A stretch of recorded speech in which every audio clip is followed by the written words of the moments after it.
You know, Clayton, these roads are treacherous out here, and the message from the officials are stay put. Don't get on these roads because you simply cannot go anywhere. We're on Highway 288, I-10 shut down. We showed you that shot.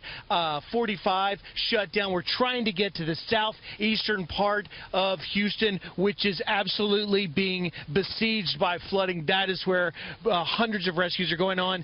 Harris County Sheriff Ed Gonzalez tweeting just minutes ago, seeing many rescues for South Bell Pasadena Gulf Freeway. Difficult to get to everyone right away. Hang tight. There is a sense of desperation here this morning, and as you see, we are having trouble navigating. We tried to get off into some of the residential areas to avoid the highway closures because, as we pointed out yesterday, the low-lying underpasses is what shuts things down, and we nearly got this vehicle stuck at least 3 times. The water coming up over our running boards, and we're in a full-size large SUV.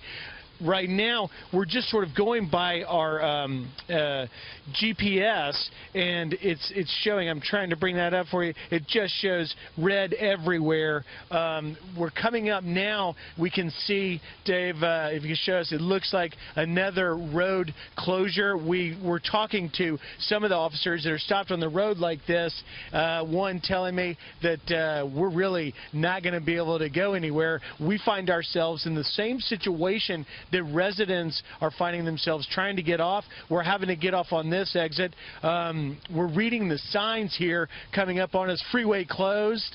Let's see, high water, all lanes closed.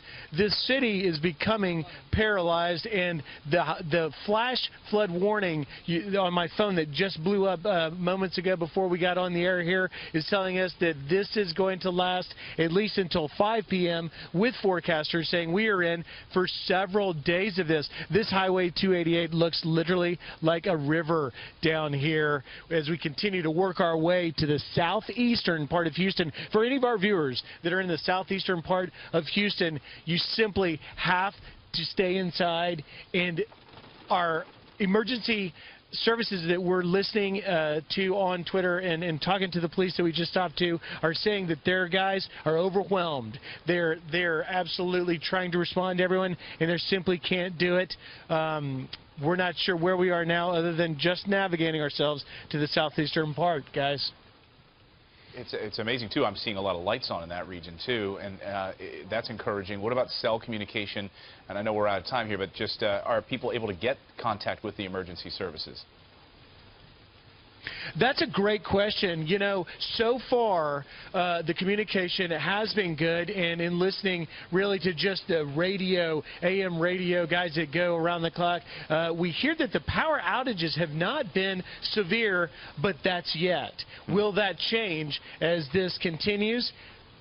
One would think we probably will. You can see here, by the way, we're just hitting water. And as we hit this and you see the water popping up around us, you just don't know because it's dark out here. And the chance that we get stuck in 3 feet of water is how it happens very, very quickly out here. But, yeah, to answer your question, the power seems to be in. Communication so far has been strong. And certainly a bad situation will only become worse if that changes, because as we have shown you now this morning, social media, Twitter, seems to be the lifeline that so many people are reaching out. I can't tell you how many messages have been sent to the sheriff who is overwhelmed with Twitter. We're getting into a situation now, AJ, let's not make sure we don't get stuck. You look down these residential roads, which I can't show you that it's just a river. We're probably right now, hold on one second. Let me just open my door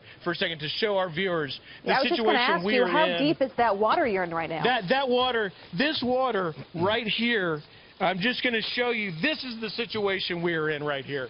This is the situation.